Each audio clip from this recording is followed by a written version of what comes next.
This is your host, Katie, and before we get into the show, I want to remind you that the views, information, and opinions in this podcast are those of the individuals involved, and the information presented does not constitute medical or other professional advice or services. Any opinions that I express in this podcast are my own and not of my employer.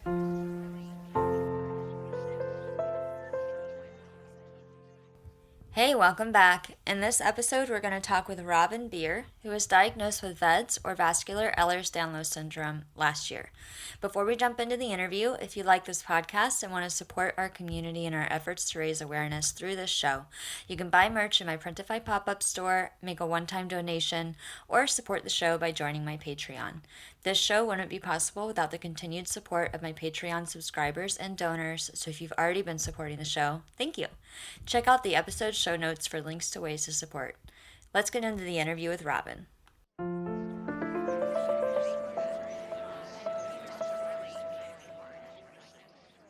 Hey, Robyn, thank you so much for joining the podcast to talk about your story with vascular EDS. Do you want to introduce yourself to everybody that doesn't know you? Hi, I'm Robyn. I am newly diagnosed about a year with vascular EDS.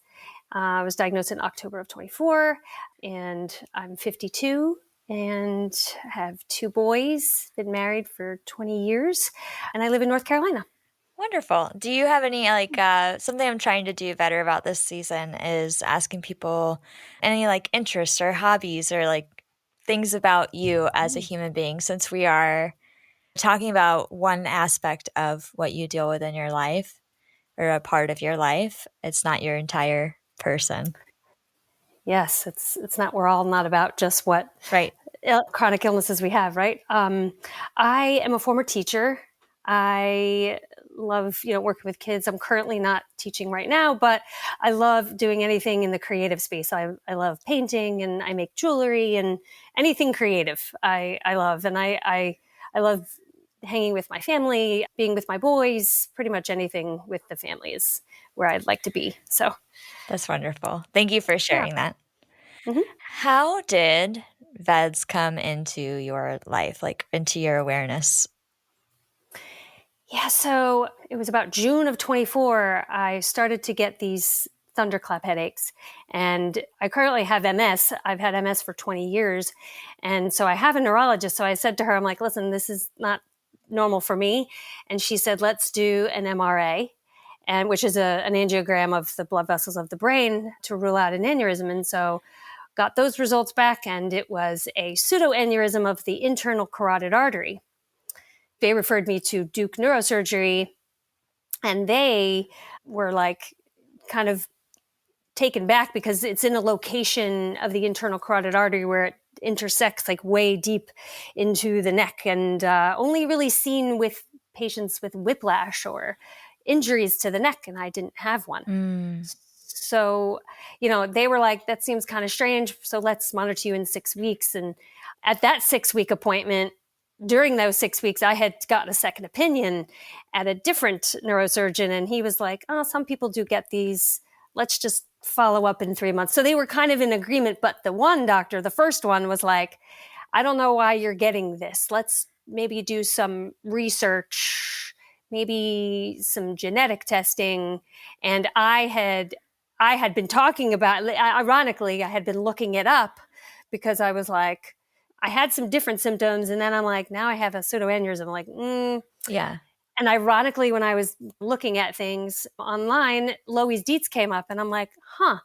And then the Duke Neurosurgery is like, let's send you for genetic testing. And that's basically how I got in with the genetic doctor. And she did a whole panel on everything connective tissue and tested for so many different things. And then I got the call probably 10 days or so later. And she told me I had vascular EDS. And that's when it kind of was, oh, this is something, you know? Yeah. What were those things that you were looking up that led you to Loeys-Dietz in the first place?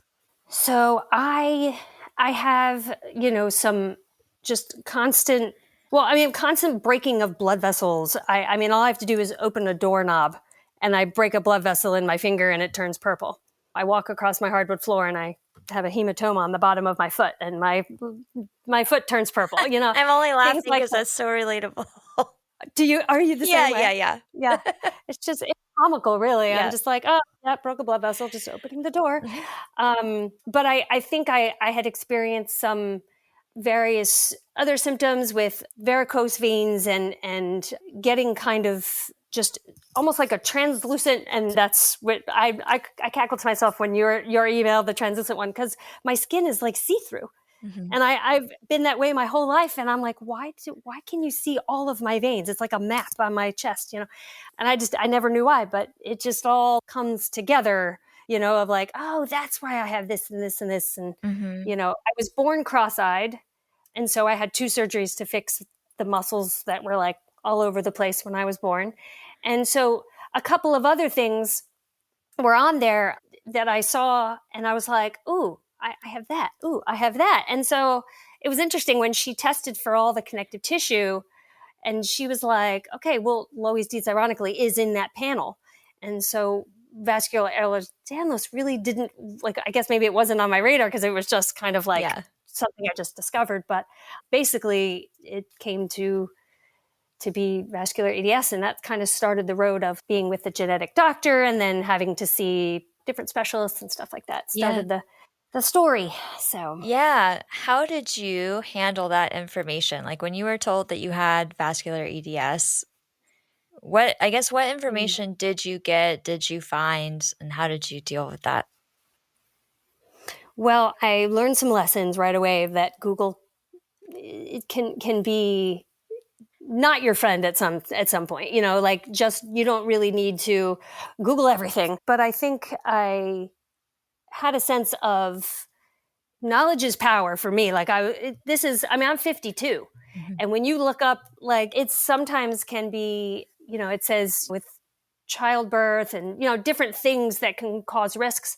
I mean, I'm really lucky is what the first thing that popped in my head was. I had 2 C-sections. Mm-hmm.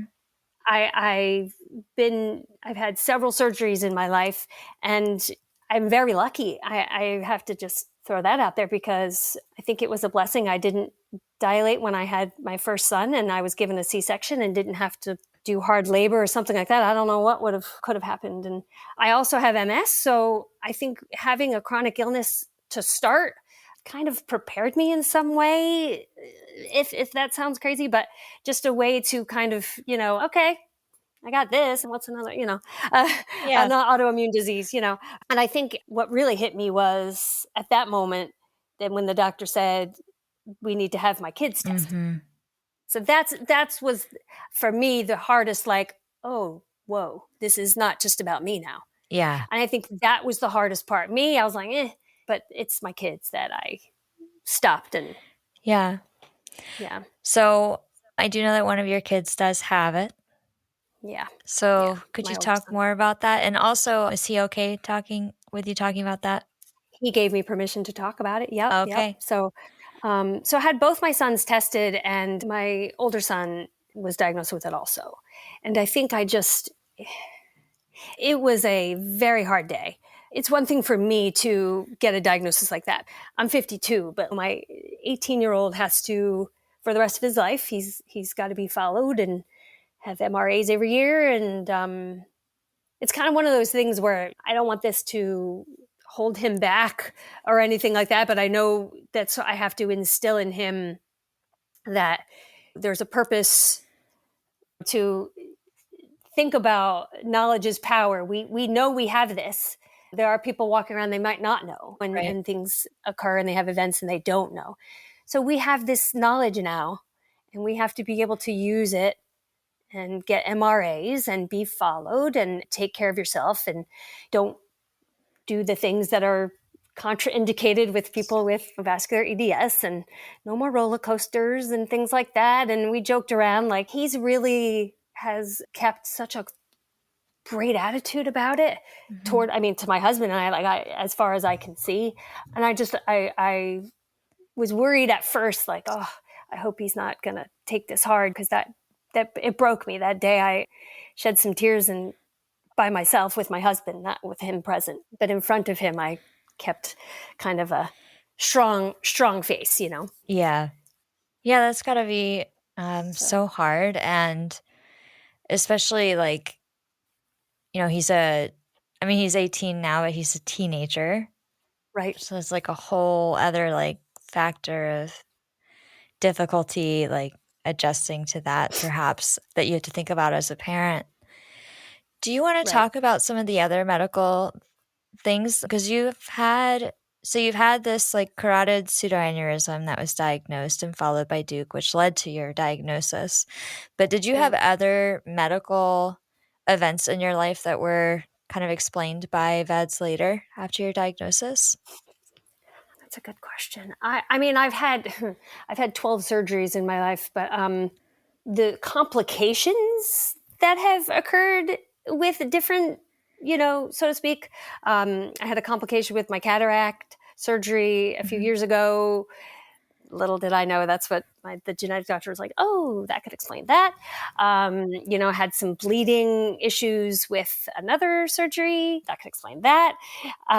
So I think I go back in time and I'm like, oh, I've had times where, this kind of bleeding situation, like I didn't realize that it can cause excess bleeding. And so, but now it's like everybody takes precautions, and the gum recession is another thing. I had no idea like that one had anything to do with the other. So now these are all things that I'm like, oh, okay. But being 52 and needing gum recession surgery, I'm like, I feel like a geriatric at this point. But I guess now I know that VEDS can cause these things and it's not unusual. Yeah, So I've I, had my second gum recession surgery a few weeks ago. I guess a oh couple yeah, months ago now. August, August on this one. And then in November, I have another one. So Yeah, we want to keep our teeth, they're important. absolutely. So I definitely yeah, wanna keep my teeth. yeah, Yeah, that is a related thing, and anybody listening, and it's good to know that there's effects on the gums as well. yeah. I mean, I'm learning like what it can affect and how to take care of thing, using a soft bristle. I was not using a soft bristle brush my whole life, so that could be something I learned. But I think it helped me realize how lucky I am. I think that I'm 52 and I'm doing okay, Yeah, and I'm trying to like keep the positive attitude, exactly how you kind of prefaced it in the beginning. Like it's not everything; it doesn't define me. It's something I have, but it's not everything. not your whole self. Right? Exactly. So you started having those, like, thunderclap headaches that indicated that carotid pseudoaneurysm. Is that, like, the right way to put it? Yeah, I mean, they were thunderclap to the point where it was mostly when I would be exerting energy, like exercise. Mm, So I would be doing something or lift something heavy, and I would get this like rush of, and then up to the top of my head, and this very bad headache. yeah. It was, during exertion or activity, which was kind of abnormal for me. But I always felt a little bit when I would exert myself, but I thought maybe I'm just out of shape. But the bruising, I've bruised easily my whole life. That's one thing I can say. That's for sure. Just tap my arm and get this bruise. But I think it led me to realize like something was off, Mhm. to go back and get something checked out. And I'm so glad I did, because I knew something was wrong. You just Yeah. kind of know your own body. And I'm glad my neurologist sent me. So Oh, yeah. Did the headaches resolve, or do you still have them now? I kind of know I don't lift. I mean, this is what the genetic doctor like, do not lift above 10 pounds. So, you make your grocery bags lighter and things like that. You learn to adjust to the new normal. Yeah. And occasionally, like if I'm doing something, but they have lessened, because I think I've learned what brings them on, and Yeah. how to kind of manage that. Yeah. Yeah, for sure. Okay. Some people who have dissections have, like, just continual pain from them, Yeah. like I mean, I residual get pain. headaches and stuff. Yeah. So sometimes I get the pain like in the side of my head too, not just the top of my head. Mm, And when that, I'm still learning with vets what constitutes a call to Johns Hopkins, yeah. what doesn't constitute an emergency. I'm learning slowly, but they did send me the one time I had pain back here and it got bad and it would not go away. And so I did have an MRA in the ER and everything was fine. So they were thinking it was more like muscular, but you can't play around, Right. you have to just, if they tell you to go, you go. And that's why from now on, I call that there's a line that you call if, you're not sure or whatever, and they kind of guide you through that. And it's just a blessing. It's really, so they can kind of tell me what to do. Yeah. So that's Yeah. like through the Jon Hopkins genetics team, that line. Mm-hmm.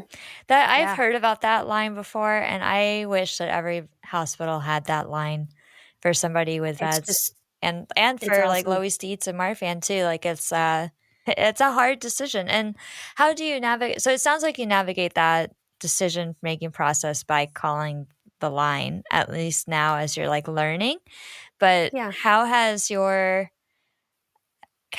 perception of VEDS changed over the last year? Like you've only been diagnosed for about a year. Yep. Yeah. So like how has Yeah. that changed for you? If at Well, all. I think, I mean, it's definitely for me complex a little bit because of the MS as well. Mm-hmm. So, sometimes going through some of the stuff that I go through with the MS and I try to distinguish which is which. And so I think my husband is really good at, okay, take a step out. Let's remember what the doctor said. And, I have a notebook that I bring with me to each doctor appointment. I take notes and things like that. But like, he's like, you have to remember, they said, if you have a pain that doesn't go away and it's different, it's a pain that's different than you've ever known. And it's like really bad. And, those Mm-hmm. kinds of criteria, so to speak, it's helped me really have less anxiety over like every little ache and pain you have. Yeah. I mean, I'm 52. I'm going to have aches and pains. I'm getting older. It's just a fact of life. But I think I am able to be a little more centered and calm about when I have some type of pain. I think it's a blessing also to have Duke, the specialist that I see. So like when I had that hematoma on the bottom of my foot, my whole side of my foot turned purple, and I told them, and they're like, yeah, we really should look at your vasculature of your legs and feet. So they're sending me for an MRI because they're telling me to do it, not because I'm wanting to do it. But I think in some respects, people in my life might think that I'm being, what's the word? Well, I'm not hypochondriac, but like wanting Hypervigilant. to have, like I talk to a doctor about what's happening. And if they think I should have something looked at, then I go. Right. And because they're telling me. But, it's definitely, it's like I said before, I advocated for myself to get this testing and making sure that I didn't let it go. And so I just feel good. I mean, the fact that my son has it, I think we're navigating that too.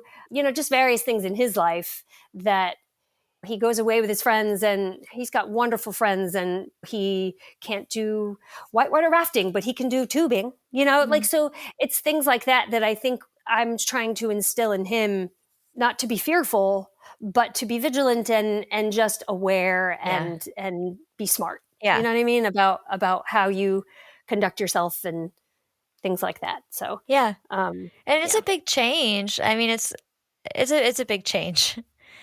Yes. Yeah.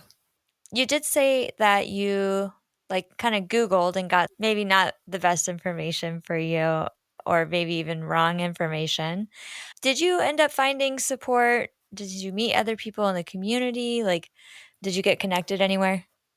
I did. Well, I'm thankful for you because ironically, when I was diagnosed that day, I think it was Halloween or the 30th of October last year, and we were leaving to go away the next day for my son's hockey tournament, and I was sitting looking at things and came across your podcast, and I was just listening, and you had said something about how your something about your hands. And I'm like, oh my God, I have like old hands. And I'm like, oh my God, I do too. And it was like so enlightening to be like, oh my gosh, see, this stuff is like, there's a reason for it all. I sleep with my eyes open.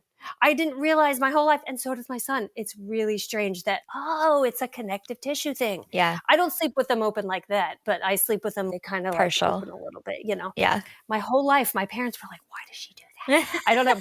So this is an explanation, right? So I think back to your question, I found your podcast, and then in turn, you with the VEDS movement, I discovered Ryan Rodarmer. Yes, Rodarmer. Sorry, his the support, and I reached out to him, got the support group that's online, and really met some nice people on the support group. I can't make it to like every month, but I try to also balance with social media and doing things like that. And then just trying to find a balance of maybe not looking at everything that could happen, but more so like to keep yourself healthy as much as you can and kind of like live your best life. You know what I mean? Like that's kind of where I'm trying to be. Yeah. I'm so glad that you found like a support group and everything.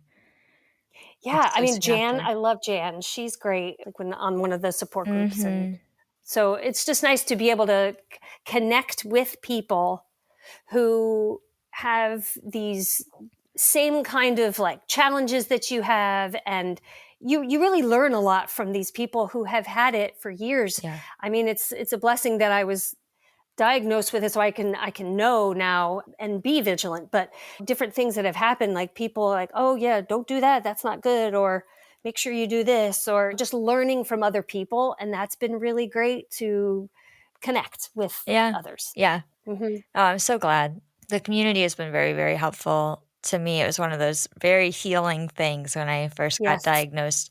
It took a while to really get connected to community, but then once I was, it was like, oh my God, like this, like I wouldn't trade it for anything. Like I've made some of the best friendships in my life. That's awesome. In this community. But it is so helpful because before you have those conversations, from my opinion, before you have those conversations, the information you have about VEDS is very clinical. And if you Google it, it's very clinical. But getting connected with real people kind of helps you see a different picture. Oh, yeah. Yeah.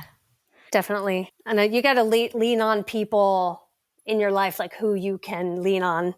And then when you've got people like yourself, like who have these commonalities and the same disorder, you can really empathize with each other. And I have to tell you, like I started an MS support group a couple years ago with a girl that I actually met through my doctor's office. And it's been the best thing just to be able to, it's the same kind of concept of what you're doing. Like you want to be able to pay it forward and be there for people who are newly diagnosed or be there for people who need the support and just kind of support each other. And it's like therapy for me. Yeah, I really feel that. Yeah, especially with anxiety. Like I'm the first to admit the anxiety's there, and therapy has been just a blessing. This therapist that I see, she's knowledgeable and she's a doctor in clinical psychology, and she understands chronic illness. And it's just for her to be able to help me through times like this, with that diagnosis and things like that, that just giving me strategies or giving me ways to look at things and take a step out and look at things. And I've come a long way, put it that way. Yeah. So, therapy is so, I really advocate for everybody to have therapy, to go, not have therapy, but like have a therapist. Yes. It's so helpful. Let's go back to the medical piece a little bit. So you found out that you have this and that your son has this. Do you have a family history of it as well that this uncovered? No, actually, my parents, both of them were tested and they were negative. So you're the first one in your family. It started with me spontaneously, they said. Yeah. Unfortunately, but. Well, that is about like half of people. Really? I think it's about half. Okay. Yeah. Wow. Me too. Okay. See that? Yeah. It feels like a silly question to ask what that feels like, but what does that feel like being the first? Yeah. I mean, there's a sense of like, when I found out, like, seriously? It started with me. Really? Yeah. Okay. But then it was just like, it went from like, oh, nice, to the guilt, the worry for my son. That kind of guilt set in, like my genes are a part of him, and this is something that he has because of me. And I think that was a very hard place to be when he was first diagnosed. So, the transition of learning about everything, and I think the anxiety was a little greater a year ago. Now that we know more now, and we're educated and seeing great doctors, I think my husband and I do feel better. But it does come to a place where I feel responsible for my son now, but this is definitely, like I keep saying, it's, we advocated, we have this information, and we have to use it. Yeah. So I think that helps me in a way, that like we're living in a day and age where we've got MRI machines that can do these MRAs and look at and you don't have to have all this radiation, or, you've got ways to monitor our bodies, and good health insurance, all those things. We're very fortunate. And so I have to just think of it in those terms. I think I've come a long way in the year since 2024. So, but it's yeah, it was a lot. Yeah. To take in, but yeah, it is. And it's that like advocacy piece is so important. And I'm so glad like you're with a good team, and like you're getting all of those scans and things. I mean, you had to advocate for yourself to get the diagnosis, and then, or like to get tested for it. And then there's such like a huge piece of your story, and it's so important. When I was diagnosed, there was this feeling of like, oh, I got the diagnosis, I won't have to advocate for myself anymore. And then it became pretty apparent that that's not the case. Has that been the case for you? Yeah, I little did I know that doctors, aside from genetic and vascular surgeons, do not know about VEDS. And it's really like, I printed out from the VEDS movement. Thank you very much. Like I print out the little blurb for EMS or for the ER, those kinds of things that explain vascular EDS to specialists that have never heard of it.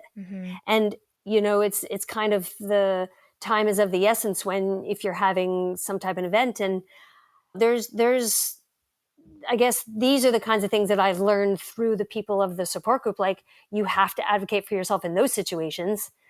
But I really think one day, maybe with all of us getting the education out there, that doctors in situations of, that haven't heard of VEDS will now know about VEDS and just be more knowledgeable. I feel like one time I went to the ER, I'll never forget. I had waited there for 2 hours in the waiting room, and I left and went to a different hospital and got in within like 20 minutes, because my husband and I were like, what do we do? And so I think we just made the executive decision. And so you have to like advocate for yourself, because, and you have to just educate, I guess, right? That's our job now. Should we have to? Yeah. I don't know. Sometimes it's hard because you just don't want to sometimes. I don't have an MD. Right. Like, I didn't go to medical school. I have my doctor's information of what you need to tell an EMS or something, or the ER, but you are an expert in your own nerve-wracking. body. Yeah. I mean, you got to know like when you need to speak up, and if somebody says go take a seat in the waiting room, well, you have to speak up and tell them what your situation is. Yeah. So, do you have anything that you would like, if medical professionals are listening to your story in this podcast episode, do you have anything that you want them to take away from your story, or that you just want them to know? Yeah, I think sometimes certain symptoms in events can mimic things like muscle tension and anxiety and stuff like that, or headaches, or, those kinds of things can come with anxiety. But I have to say, like, for someone telling me I have a little bit of resentment when someone tells me I have anxiety. This was back when I was diagnosed with MS. I'll never forget it. I was told I was having vertigo and they said that I was having anxiety. And I'm like, yeah, I just don't think so. Yeah. So I left that doctor and went to a different one, and she sent me for an MRI, and there you go. Showed lesions on my brain. So I'm kind of thinking that it's really important, I think, for doctors to understand that every person is different. What, your headache is different than your headache. Everybody's different with anxiety and how it comes through in the body, whether it's headaches or stomach aches and things like that. And I'll be the first to say that I can be anxious, but I know when I'm anxious, I get the same symptoms. I don't get really bad thunderclap headaches from anxiety. Do you know what I'm saying? So that's kind of what, but just to be able to understand that everybody's different. But I think patients come in and they might seem anxious because they're nervous. I don't know. It's throw us a bone and maybe do a quick scan to just make sure. Like with VEDS, you can't play around. So I've been told, like, it's important to be vigilant of time wise. Like you have to be able to get ahead of something or so I'm hoping I never have to know that, but I'm just, it's definitely something that, I never leave to go to anywhere. When we go away with my son, we bring our little note from Johns Hopkins that explains everything. And these are the kinds of things, he's a freshman in college. And so we basically, same kind of thing. He lives about an hour or so away from us. And so he's got his own Johns Hopkins letter and his campus knows about his condition. And so these are the kinds of things that like you have to, in the younger folks, like instill in them to have this knowledge. Like I'm not with you all the time. Yeah. And you've got to be able to know about your body and what it entails and stuff like that. So that was really important for us to instill in him. Like, this is important that you know this information. Yeah. And you, God forbid, you have to go to a medical facility and we'll get to you. But like, if you have to go before we get there, like you have to tell them this information. And so. Yeah. And so I guess for medical professionals listening, is the takeaway that you want them to know about it too? Yeah. I mean, I think just educating about what vascular EDS can lead to and it's not something that I think too often you hear people misconstruing you have EDS, oh, you're hypermobile, but no. Like today of all days, it's Vascular Ehlers-Danlos Day or whatever, like with the V matters. It's true. It really does, because this is a vascular condition that these doctors, especially in an emergency situation, they need to understand what it entails. And in fact, I read something today that the doctor on the VEDS movement, actually, that trainees, that you can't just say EDS. Right. You should really say vascular EDS, and you need to be able to accentuate the vascular part of it. Because that's the dangerous part, really, right? Yeah. I mean, that and the hollow organs. Yeah. Yeah. I mean, that's what, and it's definitely, for me, it's a little nerve-wracking because I've had different issues in the past. And so now I have to be a little more hypervigilant of, in other words, with vascular Ehlers-Danlos, you've got things that they could do in the ER, but they shouldn't. Yeah. Yeah. Isn't that, it's so wild. Mm-hmm.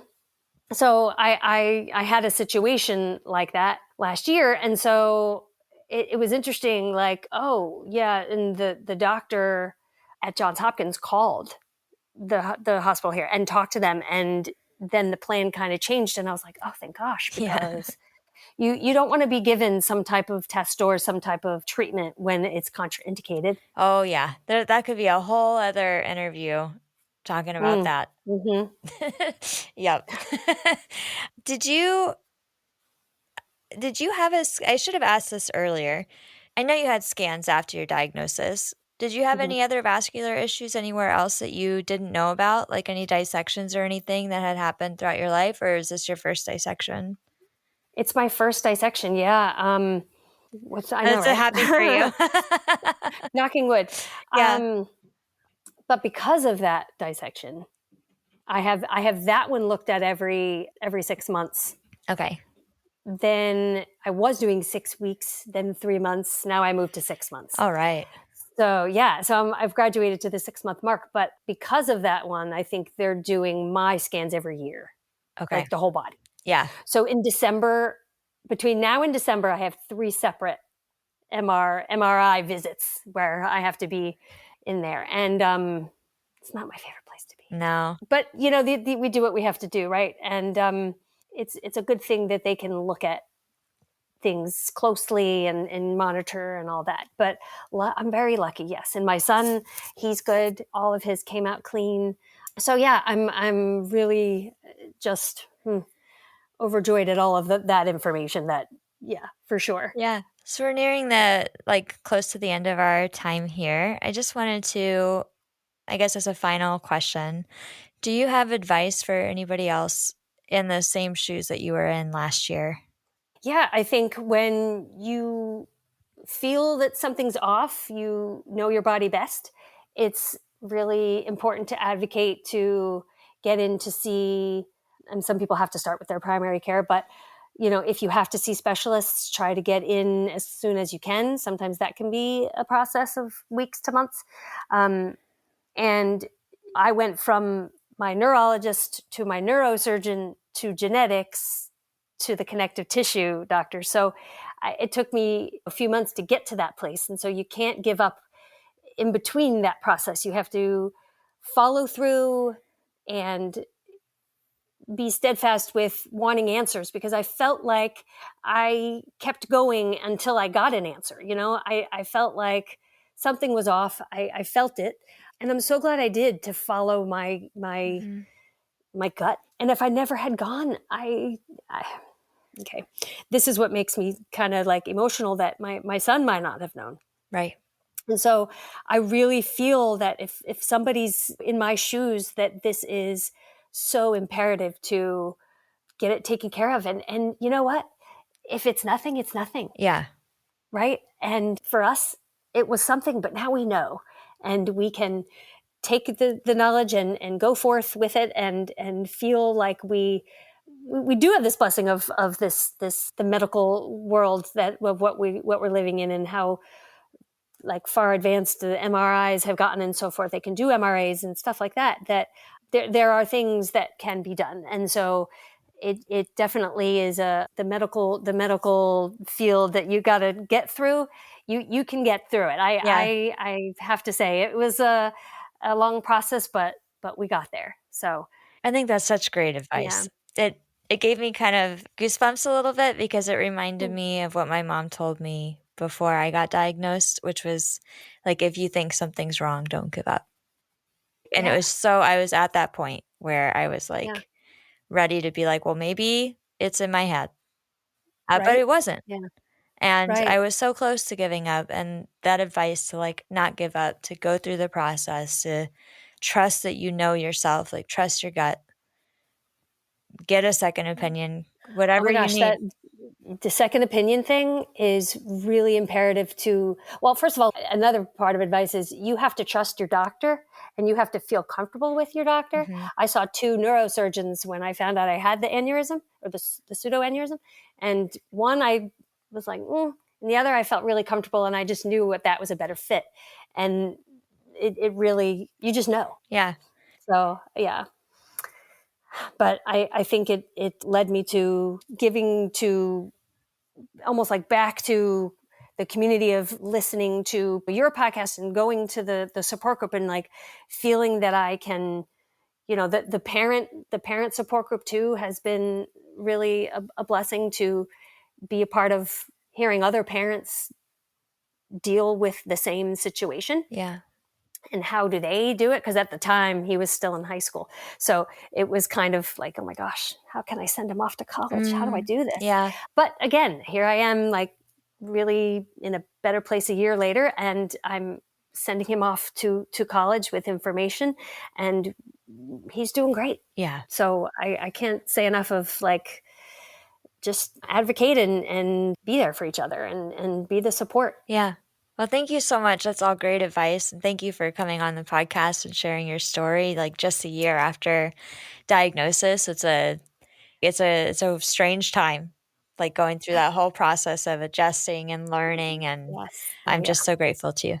Thank you. Oh, thank you so much. I really appreciate you who does things like this for people to connect and hear other people's stories. It's a way to, and I love that stay connected, ironically, is exactly just staying connected is important for people like us to feel that we're not alone. Yeah. And that's a really important thing, because you can be in a dark place when you first get the diagnosis, but you know that you're not alone. Yeah. And it does really, really help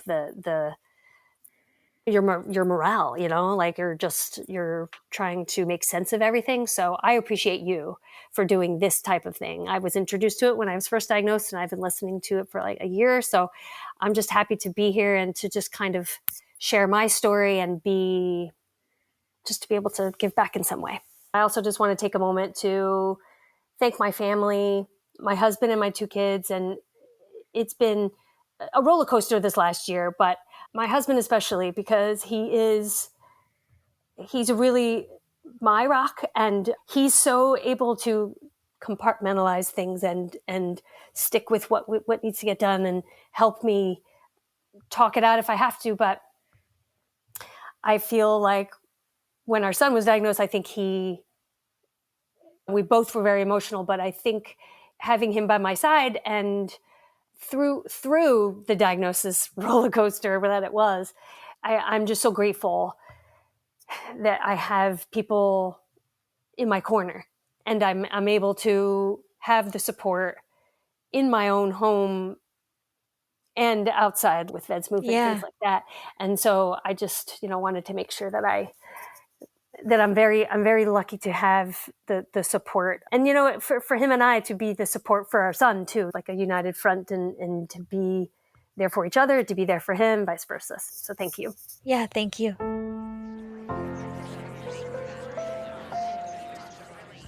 Thanks for listening to this episode featuring Robyn Beer sharing her story with Vascular Ehlers-Danlos syndrome, or VEDS. If you're ready to meet others, get involved, or need support, there are links for you in the episode's show notes, as well as information on research studies for people with VEDS, Marfan, and Loeys-Dietz, including for those with the VUS. If you like this show, be sure to share it on social media or give it a rating or review. You can also support the production of this podcast by joining my Patreon, making a one-time donation, or by buying merch. As always, my top tier patrons are listed in the episode show notes. Thanks for listening, and I'll see you soon.